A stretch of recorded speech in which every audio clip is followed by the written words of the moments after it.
کہ 1100 سال ہوئے. بعد کے جو اسماعیلی آئے تو وہ ہندوستان کے اسماعیلی ہیں.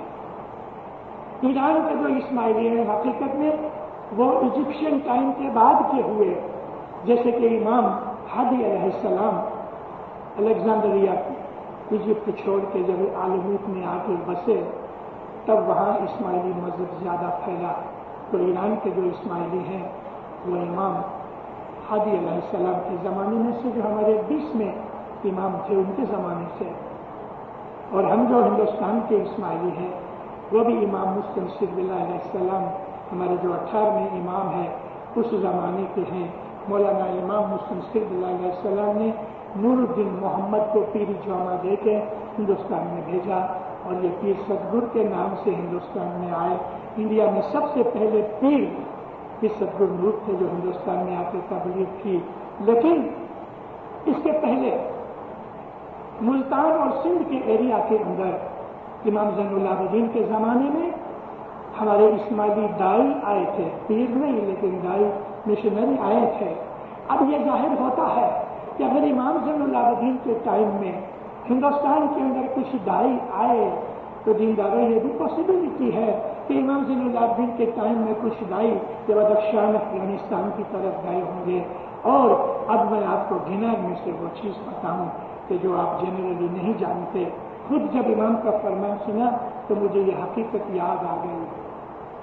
ہمارے شاستر میں ایک واقعہ لکھا ہے. ہماری پاک بی بی فاطمہ زہرا خاتون، ان کے پاس 4 خواجہ سرا تھے. خواجہ سرا ان کو کہتے ہیں کہ نہ وہ مرد ہے نہ وہ عورت ہے. ان کو عام طور پہ اردو کے اندر ہجڑا کہتے ہیں. یہ غلام کے طور پہ پکڑ کے لائے گئے اور کسی بادشاہ نے مولانا علی کی خدمت میں بھیجے. اس زمانے کے اندر جو امیر لوگ ہوتے تھے وہ لوگ اس قسم کے لوگوں کو غلام کے طور پہ خرید لیتے تھے تاکہ وہ گھروں کے اندر بھی کام کاج کر سکیں. عورتیں اس زمانے کے اندر کام کرنے کے لیے داسیاں کم ملتی تھیں لیکن یہ ہجڑے کام کرتے تھے. پاک بی بی فاطمہ کی ایک داسی بھی تھی فضا نام کی، اور یہ 4 خواجہ جو تھے یہ باہر کا کام کاج کیا کرتے تھے. چھوٹی عمر کے تھے، 18-20 سال کے.